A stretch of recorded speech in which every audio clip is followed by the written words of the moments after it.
Well, I'll tell you what, kids, this kind of odd thing here. Your wrist, as far as I can tell, is it's fractured in 3 places. And you've shattered 2 vertebrae, because I can't really be certain without an x-ray, but the bone protrusion through the skin, that's not a good sign. And your body temperature's below 80, and your heart stopped beating. What the hell does that mean? Exactly what... I think I'm going to get a second page. This is Plausibly Live. I freely admit that when it comes to news stories, I am very skeptical about things. In fact, when I see a news story posted by people on, I don't know, just pick one, Facebook, Twitter, wherever, before I ever read the story, I will check the section of the website that says about. So here's a story that was posted several times over the past couple of weeks about Garth Brooks. Garth Brooks, of course, in some controversy because he said some things about people who are quote-unquote boycotting, and I don't buy that it's a boycott, Bud Light. So they post this story. Headline, typically sold out Garth Brooks plays to half-empty arena. Quote, it was embarrassing, unquote, close quotes. That's a story that, you want to hear. But here's the thing that I know about news stories anymore, and especially headlines. The more the headline fits your particular bias, the less likely you are to actually check out the story. Country superstar Garth Brooks puts on a show, typically sells out, but in his first live appearance since that speech that he made vilifying his own fan base, cost him millions of supporters, he filled the Geico Memorial Arena in Jostenberg, Illinois to just over 50% capacity. Now, if that doesn't already have you going, wait, what? If you were to go up here and go to the section about this whole thing that says about, you would read something that goes like this. About Us, the Dunning-Kruger-Times.com, is a subsidiary of the America's Last Line Defense network of parody, satire, and tomfoolery, or as Snopes called it before they lost the war on humor, they called it satire. And then you see some other headlines that might fit your your biases. Guy Fieri refuses to sit members of The View in his restaurant. They're loud and divisive. Of course, that didn't happen. Fieri cancels Garth Brooks, and the reason it didn't happen is because this is, as they call it, made up news. It's fake. It's satire. It's humor. But it's also amazing how many people posted that story on Facebook going, see, Garth Brooks is getting just what he believed, just what he deserved. And what's even better are the comments on the stories. Again, it goes back to tell me you didn't read the story without telling me you didn't read the story. Because if you had read the story, you would know that the story was completely fake. Again, the more the headline fits your bias, the less likely you are to check it. Which, of course, brings us to the other side of this whole debate, which is, of course, science stories. We are told that we should trust the science. Trust me, I'm a scientist. I'm here to help, is the statement. And, of course, science is one of those things that the definition of science has become squishy over the past few years, hasn't it? What is science? Some people will say, you have to follow the science. And other people say, well, but the science is misleading or this, that, and the other. And, of course, this has caused a great deal of consternation in America, including the Pew Research Center finding that Americans' trust in scientists, along with other groups, declines. And, of course, Republicans' confidence in medical science is down sharply since early in the coronavirus outbreak. And then there's this whole thing that you can go through here. I'm not going to because, it's complicated. But the bottom line is that it seems like those who lean to the right are even less likely to trust the science or trust scientists. Now, I have some theories about why this is true. One particular theory that I have about this, I've had for quite some time. And it's what I call the Big Bang effect, the Big Bang Theory effect. The Big Bang Theory is, of course, one of my favorite TV shows of all time. I know John hated it. Other people didn't like it. I get it. It's fantasy. It's not reality. It's funny. And scientists, generally speaking, aren't all that funny. They tend to speak in what I call technoese. They tend to speak in language that is very, I would say it's almost lawyer-esque, but it's different than lawyers. Lawyers speak kind of in the common language. I mean, one of my best friends, Pat the lawyer, is a lawyer, and we used to have the Saturday podcast, Constitution Thursday, the Saturday podcast, and it was great because I would say this is this way, and chat room Jeff would say no, it's that way, and then Pat the lawyer would say, well, I can see both sides, because that's what lawyers do. It's not what scientists do. Scientists don't necessarily see both sides of something, but the language that they use is very technical, very technoese. I love reading scientific papers because I have to have my dictionary with me. I do have to look up words, and that's something that I find challenging, and it's something that I find interesting.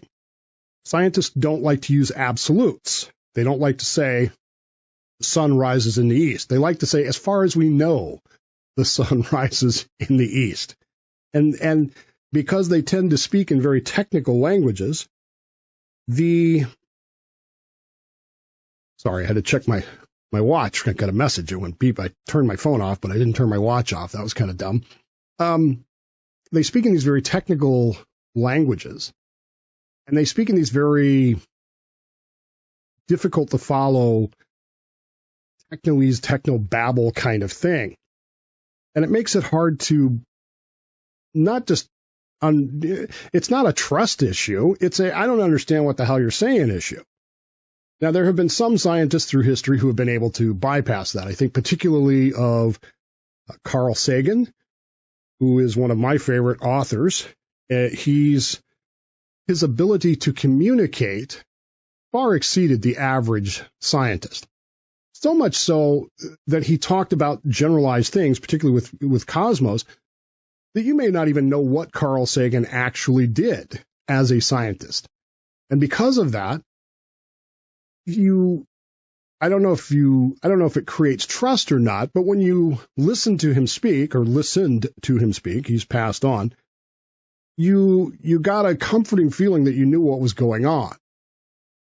His successor, I guess, the man who was actually taught in some ways at Carl Sagan's feet, of course, Neil deGrasse Tyson, who is a controversial figure because he does tend to delve into politics more than perhaps I would like, but he has an ability to communicate. You can understand what he's talking about. He can take these scientific concepts that are complex and difficult to follow, and if you try to read a scientific paper about them, you'll be baffled, and he can put them into a language that you understand, that I understand. My favorite scientist, my favorite and friend, I guess, paleontologist out in North Dakota by the name of Denver Fowler. We've had him on the show, I think it was back in 2014, and I was privileged to meet this year. Denver, when you read his scientific papers, again, I have to have my dictionary with me because he uses a lot of technical terms that I don't always understand. But I was watching him at the museum last month. I guess it's been a couple of months now. And he was interacting with some kids at the museum, and he was trying to explain to them some geological issues, and he was talking to them in terms of Minecraft. He said, now you all play Minecraft, you all understand this concept. And so he was able to communicate with them through something that they understood. And I was very impressed by that. I was very bemused by that because even Ben kind of understood what he was talking about. But he has this innate ability to communicate science in a way that makes sense to us, which science doesn't always make sense to us. Which brings me, of course, to the whole point of today, which is an article that I read this week about the changing definition, scientifically speaking, of what exactly does it mean to be dead. What? What do you mean, Dave? I mean, dead is dead, right?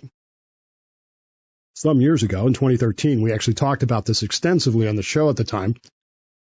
We had a young girl, Jahi McMath, I think was her last name, who underwent some surgery, and post-surgery things went wrong, and she died. Or did she?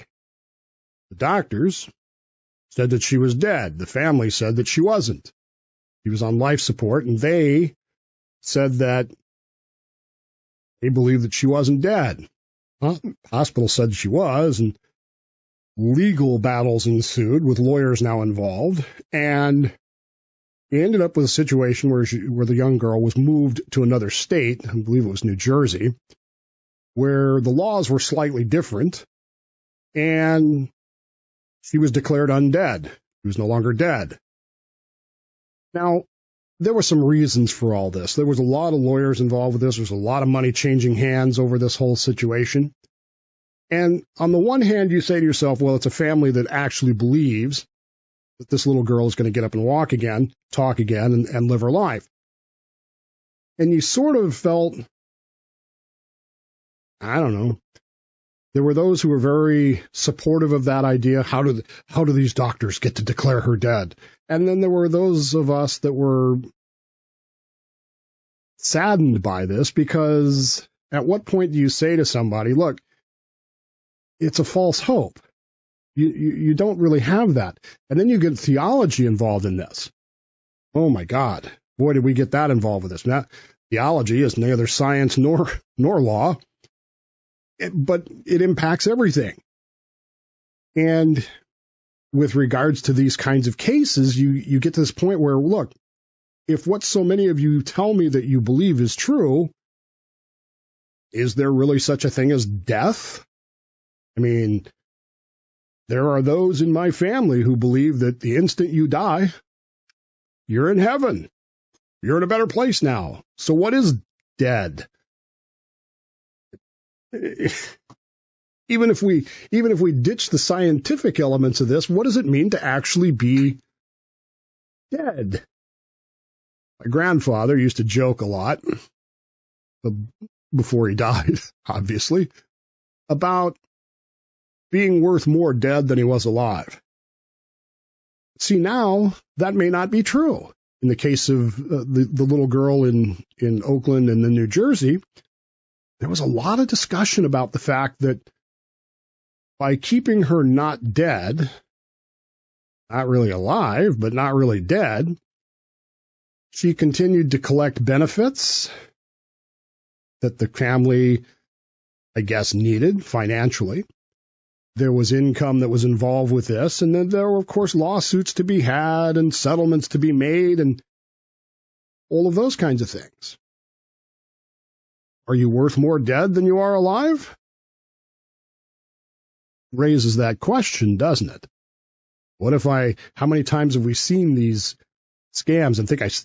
Was I reading one the other day? Some official somewhere, I think it was Japan, it might not have been, but it was certainly an Asian country, where they went to congratulate the oldest person in the country. And when they knocked on the door, they found out that the oldest person in the country had been dead for 30 years. The family just never told anybody so that they could keep collecting the benefits. But in the case of this person maintained on life support, are they dead or are they not dead?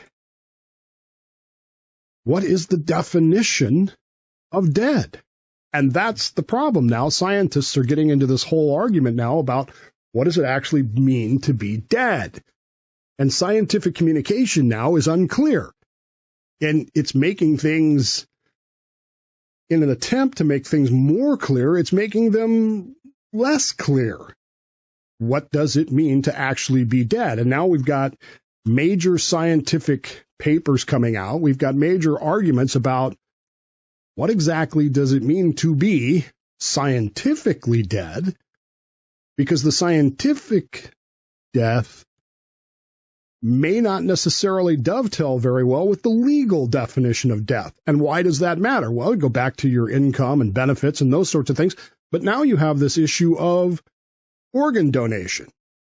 Now, I will tell you right now, I'm an organ donor. I've told my wife and my family that when the time comes, take everything you can. I have discovered even in the past few months that there are parts of my body that could be taken and used for someone else in ways that I never even imagined. Bone marrow, bone transplants, bone grafts. Of course, eyes. I don't know who would want my eyes, but hey, better than nothing, right?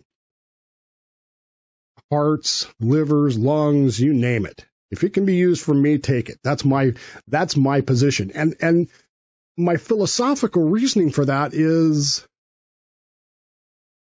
well, it's kind of from the Fifth Element. Remember the scene in the Fifth Element where they have the survivor from the crash of the Mondoshiwan craft, and it's just the hand, and the guy says, it's just a few cells, that's all I need. And they regenerate this person from that. As long as some part of me is still alive and working, am I dead?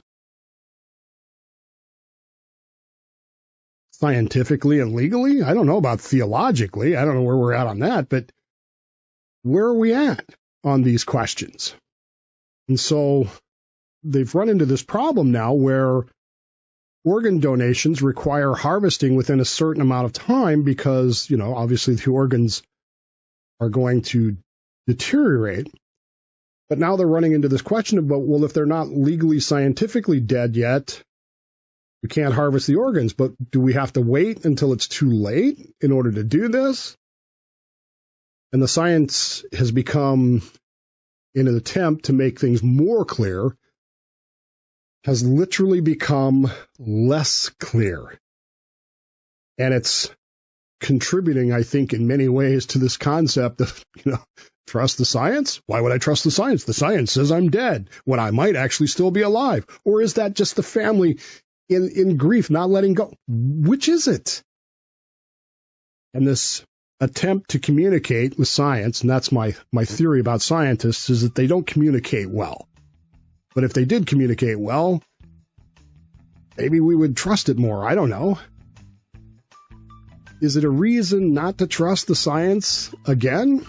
Or, like those few cells from the Mondoshiwan, is it possible that by the legal and scientific definitions caused by all of this confusion, is it possible that this 65 million year old tyrannosaur that I saw at Denver's museum last May, is it possible that tyrannosaur, legally, scientifically, might still actually be alive?